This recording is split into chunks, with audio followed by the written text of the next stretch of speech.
Hello friends, welcome to my channel teaching study learn. साथियों, आज की इस वीडियो में पॉलिटी के प्रश्नों पर बात करेंगे। अगर आपने अभी तक हमारा चैनल टीचिंग स्टडी लर्न को सब्सक्राइब नहीं किया है तो चैनल को सब्सक्राइब कर लें और बेल आइकन को भी ऑन कर लें। आज के प्रश्न किसी न किसी एग्जाम में आए हुए प्रश्न हैं, तो चलिए दोस्तों आज की वीडियो शुरू करते हैं।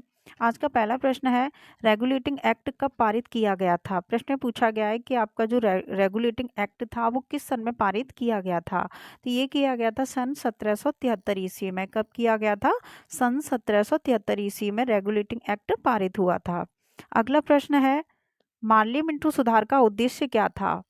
मार्ली मिंटो सुधार जो आया था तो इसका उद्देश्य क्या था। तो इसका उद्देश्य था पृथक निर्वाचन प्रणाली। कैसी प्रणाली? तो जो निर्वाचन प्रणाली होनी चाहिए वो पृथक होनी चाहिए, तो इसका उद्देश्य था पृथक निर्वाचन प्रणाली। अगला प्रश्न है, मार्ली मिंटो सुधार बिल किस वर्ष पारित किया गया था। आपका जो मार्ली मिंटो सुधार आया था इसका उद्देश्य था पृथक निर्वाचन प्रणाली। तो ये किस सन में पारित किया गया था ये बिल? तो ये किया गया था आपका सन 1919 में। कब किया गया था? तो सन 1919 में मार्ली मिंटो सुधार बिल पारित किया गया था। अगला प्रश्न है, मुसलमान के लिए अतिरिक्त निर्वाचक मंडल प्रारंभ में किसके द्वारा लाया गया था। जो मुसलमानों के लिए अतिरिक्त निर्वाचन मंडल की जो प्रक्रिया रखी गई थी तो ये कब लेके आया था ये? तो इसका सही जवाब है मार्ली मिंटो सुधार 1919 में। तो ये लेके आया था मार्ली मिंटो सुधार। और कब लेके आया था ये प्रक्रिया? तो सन 1919 में लेकर आया था। अगला प्रश्न देखते हैं, भारत सचिव का पद किसके द्वारा निर्मित किया गया था। भारत सचिव का पद किसके द्वारा निर्मित किया गया था? तो आपके जो भारत सचिव का पद है ये किया था निर्धारित भारत सरकार अधिनियम ने। और कब किया गया था? तो 1858 में। किसने किया था? भारत सरकार अधिनियम 1858 में। अगला प्रश्न है, भारत की संविधान सभा गठित करने का आधार क्या था। जो संविधान बनने के लिए सभा का गठन हुआ था तो इसका आधार क्या था? किसने रखी थी ये नींव? तो ये रखी थी कैबिनेट मिशन प्लान ने। और ये कैबिनेट मिशन प्लान कब आया था? तो ये आया था सन 1946 में। कब आया था कैबिनेट मिशन प्लान? 1946 में। और संविधान सभा गठन करने का जो मतलब नींव रखी थी, जो आधार बनाया था, वो कैबिनेट मिशन प्लान के ही अंतर्गत बनाई गई थी। संविधान सभा गठन होने का प्लान बनाया गया था। अगला प्रश्न है, भारत की संविधान सभा किसके अनुसार गठित की गई। फिर से वही प्रश्न घुमा के पूछ लिया गया है कि भारत की संविधान सभा किसके अनुसार गठित की गई। तो ये कैबिनेट मिशन योजना के तहत, या फिर इसको प्लान भी बोल सकते हैं, कैबिनेट मिशन प्लान के अनुसार यह जो संविधान सभा गठन की गई थी तो इसी योजना के तहत गठित की गई थी। तो आपका राइट आंसर क्या हो जाएगा? कैबिनेट मिशन योजना के अंतर्गत गठन किया गया था संविधान सभा का। अगला प्रश्न है, 1936 में भारतीय राष्ट्रीय कांग्रेस द्वारा संविधान सभा के गठन की मांग कहां पर हुए अधिवेशन में रखी गई। इस प्रश्न में 3 सवाल बन जाते हैं। कौन से सन में अगर ये पूछी जाए कि जो संविधान सभा के गठन की मांग रखी गई तो किस सन में रखी गई, तो यहाँ पर आपकी सन भी दी गई है कि सन 1936 में भारतीय राष्ट्रीय कांग्रेस द्वारा। किसने रखी थी? कांग्रेस पार्टी ने रखी थी मांग। और किस अधिवेशन में रखी ये आपके पूछा गया है। तो अधिवेशन था आपका फैजपुर में। जो अधिवेशन चल रहा था उस अधिवेशन में सन 1936 में कांग्रेस ने संविधान सभा के गठन की मांग रखी थी। अगला प्रश्न है, कैबिनेट मिशन योजना के अनुसार संविधान सभा में कुल कितने सदस्य होने थे। आपकी जो संविधान सभा जुड़ी थी किसके लिए? संविधान बनाने के लिए। तो ये प्लान रखा किसने था? ये रखा था कैबिनेट मिशन योजना के अंतर्गत संविधान सभा क्या गठित होनी थी। तो इन्होंने क्या रखा था कि इस संविधान सभा में कुल कितने सदस्य होने चाहिए? तो 389 होने चाहिए सदस्य। तो टोटल कितने सदस्य पूछे जाते हैं कि संविधान सभा में कितने सदस्य थे, तो वो थे आपके 389। अगला प्रश्न है, संविधान सभा के सदस्यों को किसने प्रत्यक्ष रूप से निर्वाचित किया था। जो संविधान सभा बनी थी तो उसके जो सदस्य थे उनको किसने प्रत्यक्ष रूप से निर्वाचित किया था। तो वो किया था आपके प्रांतों की विधानसभा ने। किसने किया था? प्रांतों की विधानसभा ने। अगला प्रश्न है, संविधान सभा में किस प्रांत का प्रतिनिधित्व सबसे अधिक था। जो आपकी संविधान सभा का गठन किया गया था तो किस प्रांत का प्रतिनिधित्व सबसे अधिक था? तो वो था आपकी संयुक्त प्रांत का। किसका था? संयुक्त प्रांत का। अगला प्रश्न है, संविधान सभा में किस देसी रियासत की प्रतिनिधि में ने भाग नहीं लिया था? तो पहले देसी रियासत हुआ करती थी, तो वो थी आपकी एक हैदराबाद देसी रियासत थी, तो इसने संविधान सभा में भाग नहीं लिया था। ये प्रश्न बहुत बार पूछा गया है, क्योंकि इसने भाग नहीं लिया था इसलिए ज्यादा पूछा जाता है कि संविधान सभा में किस देसी रियासत की प्रतिनिधियों ने भाग नहीं लिया था, तो वो थी आपकी हैदराबाद की देसी रियासत। अगला प्रश्न है, बी आर अम्बेडकर का संविधान सभा में निर्वाचन कहाँ से हुआ था? प्रश्न पूछा गया है कि डॉक्टर जो आपकी बी आर अम्बेडकर थे, तो इनका संविधान सभा में निर्वाचन कहाँ से हुआ था, किस जगह से, स्थान पूछा गया है, तो इसका सही जवाब है पश्चिम बंगाल से। कहाँ से हुआ था? पश्चिम बंगाल से। अगला प्रश्न है, भारतीय संविधान को किसने बनाया था? भारतीय संविधान को, हमारा जो संविधान बन के तैयार हुआ है, तो इसको किसने बनाया? तो वो बनाया था संविधान सभा ने। तो इस संविधान सभा में कुल कितने सदस्य थे? तो 389 थे। और किसने बनाया है संविधान को? तो संविधान सभा ने बनाया था, क्योंकि संविधान को बनाने के लिए सभा का गठन किया गया था, तो किसी एक पर्सन ने इसको नहीं बनाया है। हाँ, लिखा गया है बाबा जी के हाथों से, डॉक्टर भीमराव अम्बेडकर के हाथों से लिखा गया है संविधान को, बट उन्होंने ही केवल नहीं बनाया, उसमें 389 सदस्य मौजूद थे संविधान सभा में। अगला प्रश्न है, संविधान सभा के लिए चुनाव कब संपन्न हुए थे? संविधान सभा के लिए जो चुनाव हुए वो कब संपन्न हुए? तो इसका सही जवाब है सन 1946 ईस्वी में। कौन सी सन? 1946 ईस्वी। अगला प्रश्न है, भारतीय संविधान की स्थापना कब हुई? जो पहली बैठक हुई थी, या फिर ये पूछ सकता है कि स्थापना कब हुई, तो पहली बैठक होगी तभी से तो स्थापना मानी जाएगी। तो ऐसे भी प्रश्न पूछा जा सकता है, हो सकता है इसमें आगे प्रश्न मिल जाए। ऐसे प्रश्न पूछा जा सकता है कि भारतीय संविधान की पहली बैठक कब हुई, तो भी आपको यही क्वेश्चन सॉरी आंसर लगाना है। 9 दिसंबर 1940 को पहली बैठक हुई थी भारतीय संविधान की। या फिर ऐसे पूछ लिया जाए कि भारतीय संविधान की स्थापना कब हुई, तो वो भी 9 दिसंबर 1940 को हुई थी। अगला प्रश्न है, संविधान सभा का प्रथम अधिवेशन कहाँ हुआ था? प्रथम अधिवेशन कहाँ हुआ था? तो ये कहाँ हुआ था? जो संविधान की जो सभा गठित की गई थी, जो सभा बैठी थी संविधान बनाने के लिए, तो ये सब प्रक्रिया कहाँ चल रही थी? तो ये हुआ था दिल्ली में। कहाँ हुआ था? दिल्ली में। अगला प्रश्न है, संविधान सभा की उद्घाटन अधिवेशन की अध्यक्षता किसने की थी? यानी कि जब संविधान सभा की संविधान बनाने के लिए जो सभा बैठी थी या फिर गठन किया गया था, तो उद्घाटन मतलब किसी भी चीज का जब शुरुआत होती है, तो शुरुआत में मतलब किसने इस संविधान सभा की क्या की? अध्यक्षता की थी। तो वो की थी आपके सच्चिदानंद सिन्हा ने। और ये एक टेम्परेरी अध्यक्ष थे, मतलब अस्थायी थे। अस्थायी मतलब फिर इनको हटा दिया गया था, बाद में स्थायी अध्यक्ष चुने गए थे। तो अगर ऐसे भी प्रश्न पूछा जाए कि संविधान सभा के अस्थायी अध्यक्ष कौन थे, तो वो थे आपके सच्चिदानंद सिन्हा। या फिर ऐसे पूछ लिया जाए कि संविधान सभा की उद्घाटन अधिवेशन की अध्यक्षता किसने की थी, तो वो की थी आपकी सच्चिदानंद सिन्हा ने। तो दोनों तरीके से आपका यही प्रश्न सही होगा, सच्चिदानंद सिन्हा थे। अगला प्रश्न है, संविधान सभा का पहला सत्र कब हुआ था? फिर से प्रश्न वही घुमा के पूछ लिया गया है, वो कैसे भी पूछ सकता है। मतलब अगर ये पूछा जाए कि स्थापना कब हुई, या पहला सत्र कब हुआ, या फिर पहली बैठक कब हुई, ठीक है, तो आपको बस टिक यही करना है 9 दिसंबर 1946 को। तो संविधान सभा का पहला सत्र जो हुआ था वो हुआ था 9 दिसंबर 1946 को। साथियों, अगर आपने अभी तक हमारा चैनल टीचिंग स्टडी लाइन को सब्सक्राइब नहीं किया है, तो चैनल को सब्सक्राइब कर लें और अपने दोस्तों में भी इस वीडियो को शेयर कर दें। तो चलिए दोस्तों, अगला प्रश्न है, संविधान सभा के अस्थायी अध्यक्ष कौन थे? वही प्रश्न फिर से आ गया, लेकिन यहाँ पूछा गया अस्थायी अध्यक्ष। उद्घाटन जिसने किया था वही अस्थायी अध्यक्ष थे, ठीक है। तो उद्घाटन भी कैसे होता है? शुरुआत में होता है। तो शुरुआत में कैसे अध्यक्ष बनाए गए थे? अस्थायी बनाए गए थे। और कौन बनाए गए थे? तो वो बनाए गए थे आपके सच्चिदानंद सिन्हा। अगला प्रश्न है, संविधान सभा के स्थायी अध्यक्ष कौन थे? जब किसी भी चीज के लिए अस्थायी अध्यक्ष बनाए गए हैं, तो वो तो टिकने वाले नहीं है, फिर उनको हटाकर क्या बनाया गया? स्थायी अध्यक्ष। तो कौन बनाए गए थे? स्थायी अध्यक्ष बनाए गए थे डॉक्टर राजेंद्र प्रसाद। अगला प्रश्न देखते हैं, 11 दिसंबर 1946 को संविधान सभा का स्थायी अध्यक्ष कौन चुना गया था? आपकी जो पहली बैठक हुई थी संविधान सभा की, वो हुई थी 9 दिसंबर 1940 को। ठीक है।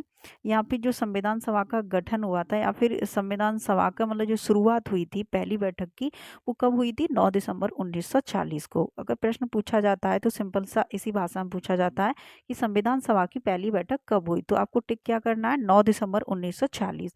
फिर पूछा जाएगा कि संविधान सभा की दूसरी बैठक कब हुई, तो वो हुई थी 11 दिसंबर 1940 को।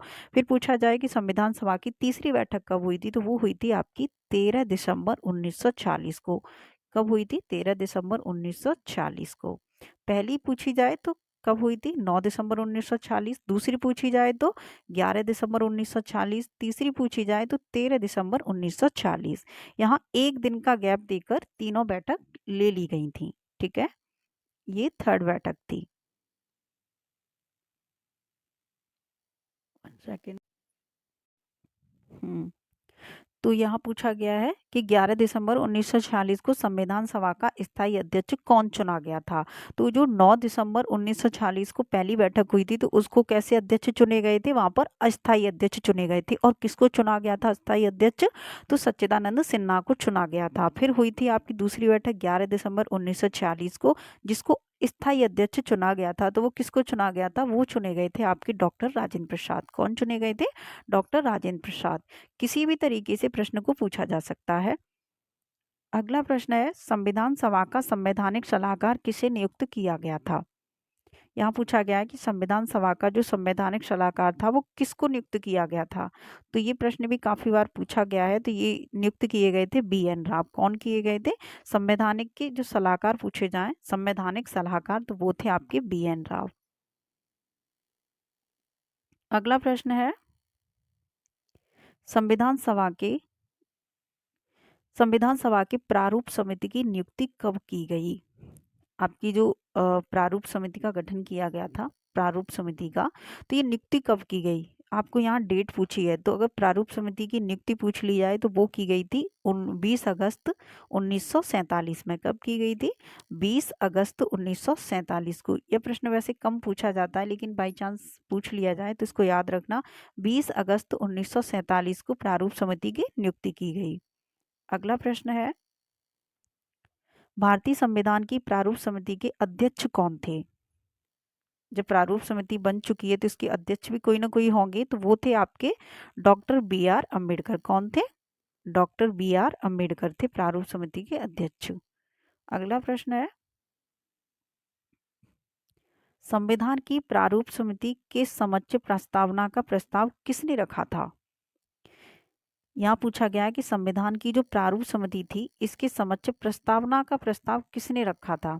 जब आपकी प्रारूप समिति बन रही थी या बन गई थी तो इसी के समक्ष प्रस्तावना का प्रस्ताव भी रखा गया था। ठीक है, तो किसने रखा था ये मतलब प्रस्तावना का? सिंपल सा आप इतना याद रखो कि जो प्रस्तावना का प्रस्ताव रखा गया था वो किसने रखा था? तो ये रखा था आपका जवाहरलाल नेहरू ने। किसने रखा था? जवाहरलाल नेहरू ने। अगला प्रश्न है, भारतीय संविधान सभा की संगीत शक्ति के अध्यक्ष कौन थे? किस शक्ति के? संगीत शक्ति के अध्यक्ष कौन थे? तो ये थे आपके पंडित जवाहरलाल नेहरू। कौन थे? पंडित जवाहरलाल नेहरू। अगला प्रश्न है, भारतीय संविधान को किसने अपनाया? भारतीय संविधान को किसने अपनाया? तो भारतीय संविधान को कौन अपनाएगा? तो संविधान सभा द्वारा। किसने अपनाया था? जो संविधान थी, संविधान सभा मतलब जो जुड़ी थी जिसमें 389 मेंबर्स थे, तो वही तो इसको अपनाएंगे। जिसने बनाया था वही इसको अपनाएंगे। तो इसका सही जवाब अगर हो जाएगा, अगर ऐसे प्रश्न पूछा जाए तो इसका सही जवाब होगा संविधान सभा द्वारा भारतीय संविधान को अपनाया गया। अगला प्रश्न है, भारत के संविधान का प्रारूप तैयार करने वाले संविधान सभा के सदस्यों को कहाँ से चुना गया था? आपका जो संविधान बन के तैयार हुआ था तो उसका जो प्रारूप तैयार किया गया था, तो उन प्रारूप तैयार करने वाले संविधान सभा के सदस्य, तो उसमें सदस्य कितने थे? 389 सदस्य थे। तो इन सदस्यों को कहाँ से चुना गया था, ये प्रश्न में आपके पूछा गया है। तो ये चुने गए थे आपके विभिन्न मतलब अलग अलग प्रांतों की विधानसभाओं द्वारा चुना गया था। याद रखें, किससे चुना गया था? प्रांतों की विधानसभाओं द्वारा चुना गया था। किसी एक राज्य की विधानसभा से नहीं, अलग अलग प्रांतों की विधानसभाओं से चुना गया था। अगला प्रश्न है, संविधान सभा द्वारा अंतिम रूप से पारित संविधान में कुल कितने अनुच्छेद और अनुसूचियां थीं? जब आपका संविधान बनकर तैयार हुआ था, ये लागू कब हुआ था?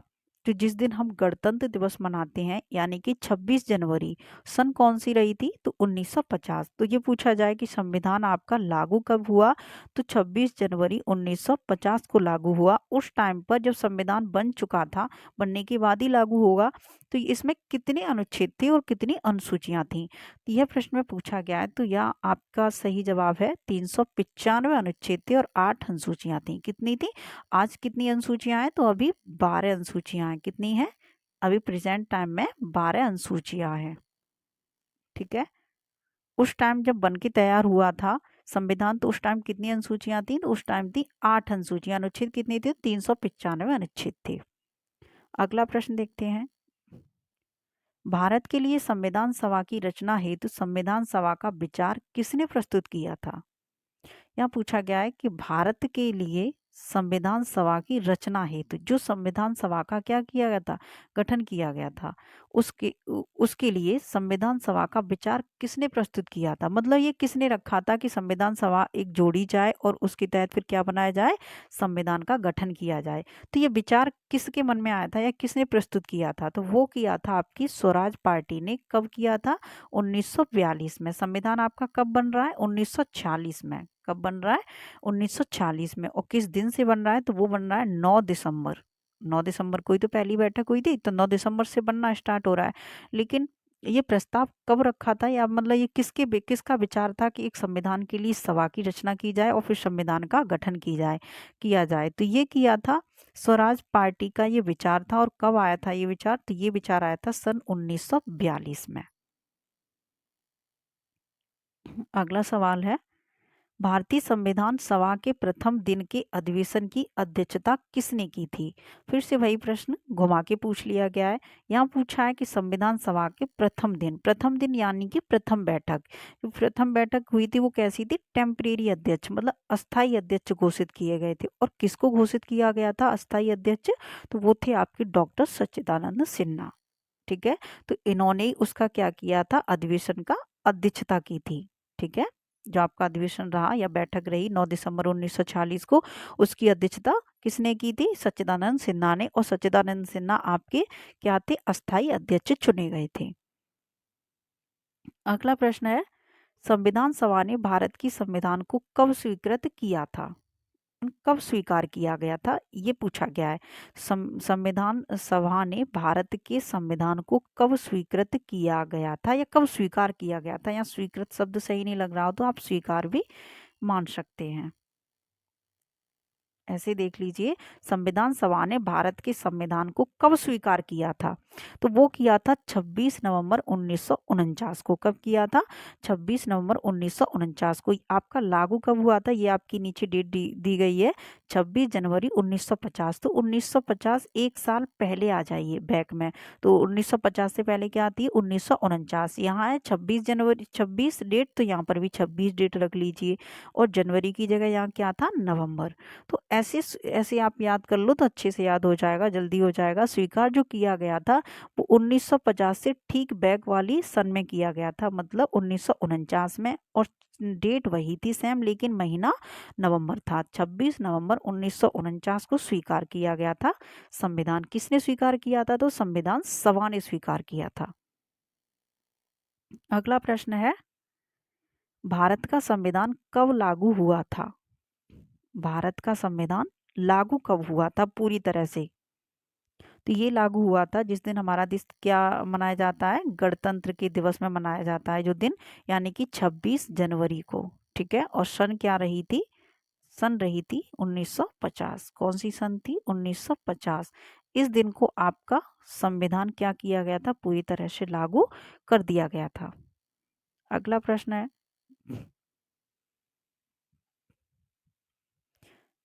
भारतीय संविधान के किस भाग को उसकी आत्मा की संज्ञा दी गई है? मतलब हमारे संविधान में क्या है? मौलिक अधिकार है, मौलिक कर्तव्य भी हैं, प्रस्तावना है, आर्टिकल्स हैं। कितने?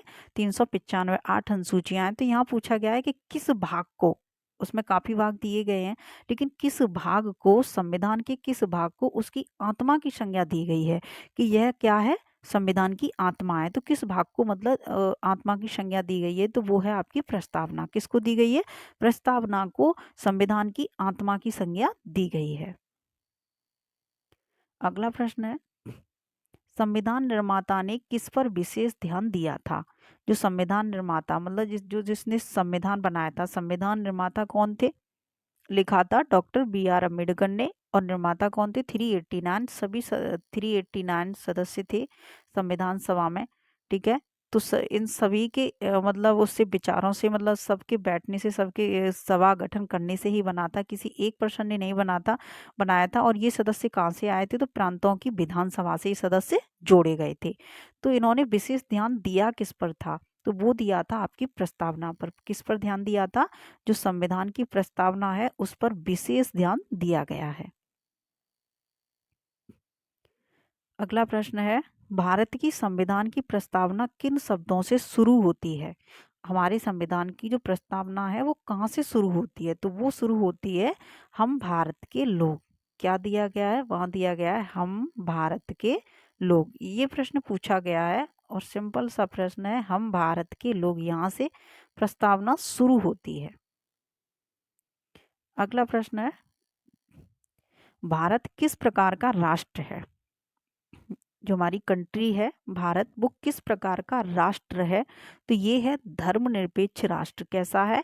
यह प्रश्न भी काफी बार पूछा गया है कि कैसा है भारत? तो कैसा है भारत? धर्मनिरपेक्ष राष्ट्र है। कैसा राष्ट्र है? धर्मनिरपेक्ष राष्ट्र। अगला प्रश्न है, धर्मनिरपेक्ष का अर्थ क्या होता है? मतलब यहाँ यही पूछ लिया गया है कि धर्मनिरपेक्ष जो शब्द है तो इसका अर्थ क्या होता है? तो इस धर्मनिरपेक्ष शब्द का अर्थ होता है सभी धर्म का महत्व स्वीकार करना। ऐसा नहीं कि भारत है तो यहाँ पर हिंदुओं को ही मान्यता दी जाएगी, सभी धर्मों के लोगों के लिए बराबर कानून है, बराबर संविधान है। तो यहाँ सभी धर्मों को महत्व दिया गया है। धर्मनिरपेक्ष का यही अर्थ होता है। अगला प्रश्न है, गणतंत्र राष्ट्र क्या होता है? गणतंत्र राष्ट्र क्या होता है? तो इसका सही जवाब है राज्य जहां पर अध्यक्ष वंशानुगत रूप में न हो। राज्य जहां पर अध्यक्ष वंशानुगत रूप में ना हो, यानी कि हमारे देश के राष्ट्रपति हो गए या फिर मुख्यमंत्री या फिर प्रधानमंत्री।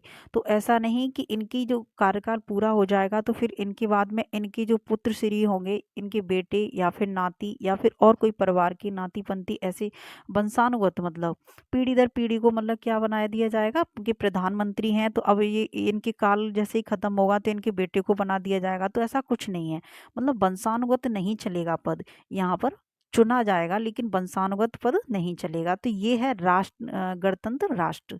ठीक है, तो क्या है यहाँ पर? राज्य जहाँ पर अध्यक्ष वंशानुगत रूप में न हो, मतलब वंशानुगत न चलेगा यहाँ पर, पीढ़ी दर पीढ़ी नहीं होनी चाहिए। तो इसी को हम क्या कहते हैं? गणतंत्र राष्ट्र कहते हैं। अगला प्रश्न है, भारतीय संविधान की प्रस्तावना में भारत को किस रूप में घोषित किया गया है? हमारे संविधान में क्या है? प्रस्तावना। और प्रस्तावना पर क्या दिया गया है? विशेष ध्यान दिया गया है। तो इसे मतलब प्रस्तावना में क्या दिया गया है? ऐसा इम्पोर्टेंट शब्द क्या है या फिर किस रूप में घोषित किया गया है? तो वो है आपके एक प्रभुत्व संपन्न। क्या है? प्रभुत्व संपन्न, समाजवादी, यहाँ कॉमा लगा लीजिए, धर्मनिरपेक्ष, प्रजातांत्रिक और गणराज्य।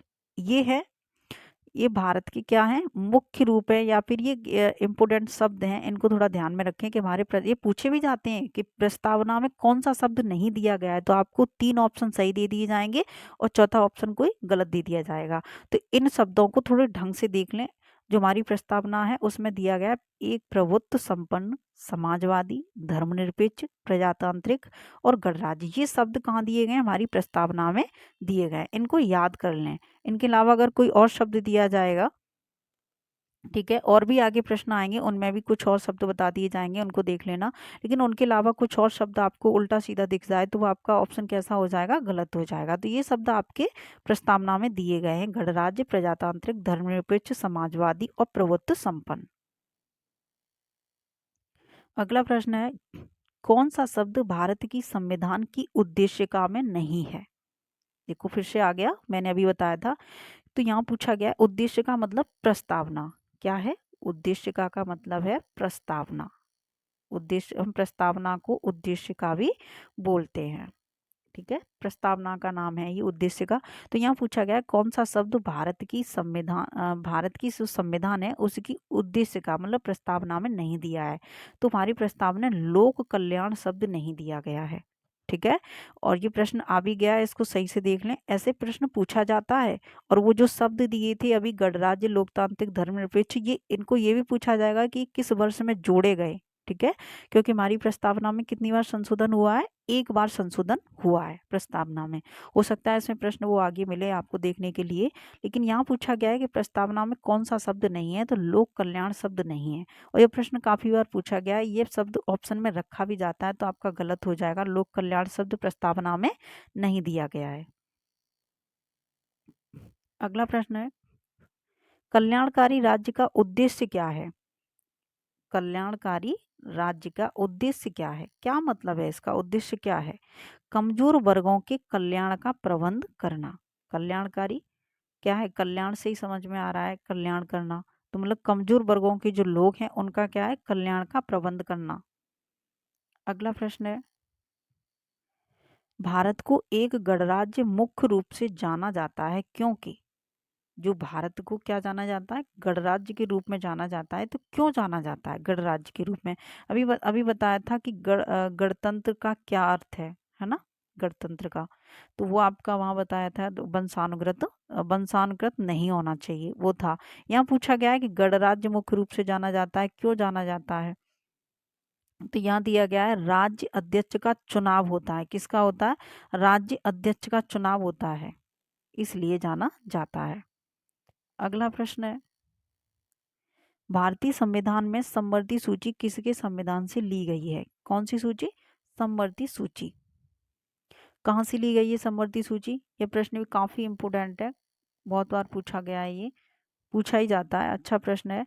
तो यहाँ पूछा गया है कि संविधान में समवर्ती सूची जो है वो किस देश से ली गई है, क्योंकि हमारा संविधान कई देशों से मिलकर बना है। ठीक है, तो यहाँ ये जो समवर्ती सूची है ये ली गई है आपकी ऑस्ट्रेलिया देश से। कहाँ से ली गई है समवर्ती सूची? पूछी जाए किस देश से ली गई, तो ऑस्ट्रेलिया देश से ली गई है।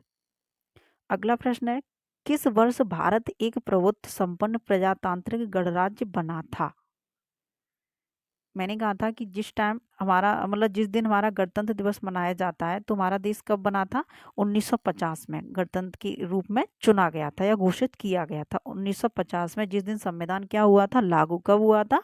तो पूरी डेट है 26 जनवरी 1950 को हमारा देश क्या हुआ था? गणतंत्र हुआ था। आज हम इसको 26 जनवरी को गणतंत्र दिवस के रूप में क्या मनाते हैं। तो यहाँ आपकी ओनली सन दी गई है, डेट भी पूछी जाए तो 26 जनवरी 1950 को हुआ था गणतंत्र दिवस। अगला प्रश्न है, अब तक भारत की संविधान की प्रस्तावना में कितनी बार संशोधन किया जा चुका है? आपकी जो प्रस्तावना है संविधान की, तो इसमें कितनी बार संशोधन हो चुका है? तो मात्र एक बार संशोधन हुआ है। अगला प्रश्न है, भारतीय संविधान की प्रस्तावना में परिवर्तन किस संशोधन अधिनियम के तहत किया गया है? तो इसका क्या है जवाब सही? इसका जवाब दिया गया है कि 42वां संशोधन अधिनियम 1976। कब किया गया है?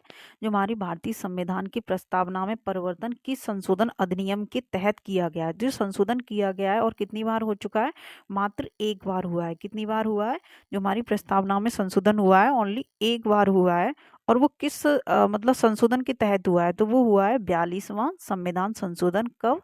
1976। ठीक है, जो 42वां संविधान संशोधन है वो अधिनियम कौन सा है? 1976। इसके तहत अपनी प्रस्तावना में क्या हुआ है? मात्र एक बार संशोधन हुआ है।